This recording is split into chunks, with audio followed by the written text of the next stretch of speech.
Advocate Sunny Joseph, ഈ ലക്ഷ്യ 2026 കോൺഗ്രസ് പ്രതീക്ഷിക്കുന്നത് 100 സീറ്റാണ് ഈ വരുന്ന നിയമസഭാ തെരഞ്ഞെടുപ്പിൽ.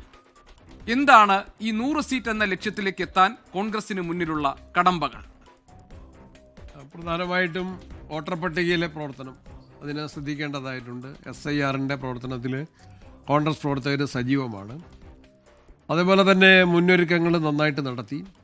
ഇന്നലെ തന്നെ ഇന്ന് കേരളത്തെയും രാജ്യത്തെയും ഏറ്റവും ഗൗരവത്തിൽ ബാധിക്കുന്ന തൊഴിലുറപ്പ് നിയമം ഭേദഗതി ചെയ്തുകൊണ്ട് ആ പദ്ധതിയെ തന്നെ അട്ടിമറിക്കുന്ന കേന്ദ്ര സർക്കാരിൻ്റെ നയങ്ങൾക്കെതിരെ ശക്തമായിട്ടുള്ള 2 ദിവസത്തെ രാപ്പകൽ സമരമാണ് തിരുവനന്തപുരത്ത് KPCCയുടെ നേതൃത്വത്തിൽ നടത്തിയിട്ടുള്ളത്. ഇനിയിപ്പോൾ എറണാകുളത്ത് 19-ാം തീയതി തദ്ദേശ തെരഞ്ഞെടുപ്പിൽ വിജയിച്ചവരും മത്സരിച്ചവരുമായ മുഴുവൻ കോൺഗ്രസ് സ്ഥാനാർത്ഥികളെയും അണിനിരത്തിക്കൊണ്ട് രാഹുൽ ഗാന്ധി പങ്കെടുക്കുന്ന മഹാപഞ്ചായത്ത് വിജയോത്സവം 19-ാം തീയതി സംഘടിപ്പിക്കുകയാണ്.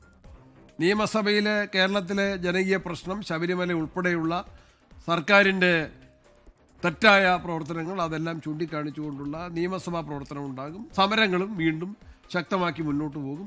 തെരഞ്ഞെടുപ്പിൻ്റെ മുന്നൊരുക്കങ്ങൾ, UDFന്റെ സീറ്റ് ചർച്ച, അതുപോലെ കോൺഗ്രസിൻ്റെ സ്ഥാനാർത്ഥി നിർണയം, ഇതെല്ലാം വേഗത്തിൽ പൂർത്തീകരിച്ച് നല്ല ഒരുക്കത്തോടെ പ്രതിപക്ഷ നേതാവ് നേതൃത്വം നൽകുന്ന ജാഥ ആരംഭിക്കുകയാണ് ഫെബ്രുവരി 6. ഇതെല്ലാം ഈ 100-ൽ കുറയാത്ത സീറ്റുകൾ, 100 സീറ്റ് എന്നുള്ളത് പരിമിതപ്പെടുത്തുന്നില്ല. അല്ല, KPCC സീറ്റ്, ഏറ്റവും ചുരുങ്ങിയത് 100 സീറ്റ്, അങ്ങനെയാണ് ചുരുങ്ങിയത് 100-ലേറെ സീറ്റുകൾ. അപ്പോൾ ഞാനൊരു കാര്യം പറയും. അതായത് കേരളത്തിലെ രാഷ്ട്രീയ നിരീക്ഷകന്മാരിൽ ഒരാളായ അഡ്വക്കേറ്റ് ജയശങ്കർ കഴിഞ്ഞ ദിവസം നടത്തിയൊരു നിരീക്ഷണമുണ്ട്. കേരളത്തിൽ ഭരണവിരുദ്ധ വികാരം പോലെ തന്നെ പ്രതിപക്ഷ വിരുദ്ധ വികാരവുമുണ്ട്. അങ്ങനെ വളരെ സവിശേഷമായ ഒരു രാഷ്ട്രീയ സാഹചര്യത്തിൽ നിന്നുകൊണ്ടാണ് ഈ നിയമസഭാ തെരഞ്ഞെടുപ്പിനെ നേരിടാൻ കേരളം ഒരുങ്ങുന്നതെന്നാണ്. പ്രതിപക്ഷ വിരുദ്ധ വികാരം എന്നൊന്ന് ഉണ്ടെന്ന് താങ്കൾക്ക് ബോധ്യമുണ്ടോ? ഒരിക്കലുമില്ല. കാരണം എന്താണ്, ഈ സർക്കാർ അധികാരത്തിൽ വന്നതിന് ശേഷം സർക്കാരിനെ ജനങ്ങളുടെ കോടതി വിചാരണ ചെയ്ത് വിധി പ്രഖ്യാപിച്ചത് ഇതാദ്യമായിട്ടല്ലല്ലോ. അസംബ്ലികളിലേക്ക് എത്ര സ്ഥലത്ത് ബൈ ഇലക്ഷൻ വന്നു?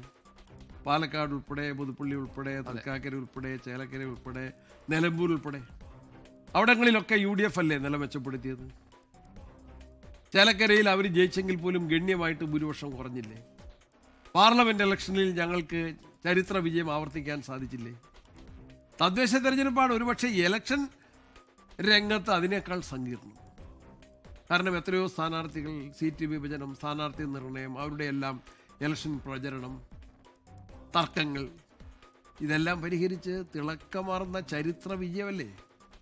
കോർപ്പറേഷനിൽ 6-ൽ ഞങ്ങൾക്ക് 1 ഉണ്ടായിരുന്നു, 5 ഉണ്ടായിരുന്ന CPMനെ 1 ആക്കി, ഞങ്ങൾ 4 ആക്കി. എല്ലാ സെക്ടറിലും ലോക്കൽ പഞ്ചായത്ത്, ഗ്രാമപഞ്ചായത്ത്, ബ്ലോക്ക് പഞ്ചായത്ത്, ജില്ലാ പഞ്ചായത്ത്, മുനിസിപ്പാലിറ്റി, കോർപ്പറേഷൻ, അതായത് ഒരു രാഷ്ട്രീയ മണ്ണ് ഇപ്പോൾ അനുകൂലമാണെന്നാണ് താങ്കളുടെ വില. അതിശക്തമായ രാഷ്ട്രീയ കേരളം, രാഷ്ട്രീയ മനസ്സ് ഞങ്ങൾക്ക് അനുകൂലമാണ്. ലോകത്തെവിടെയായാലും ഏത് സമയത്തും 24 വാർത്തകളും ഓഗ്മെന്റഡ് റിയാലിറ്റി പാക്കേജുകളും എക്സ്പ്ലെയിനറുകളും വിശദമായി കാണാൻ ഞങ്ങളുടെ YouTube ചാനൽ നിങ്ങൾക്ക് സബ്സ്ക്രൈബ് ചെയ്യാം.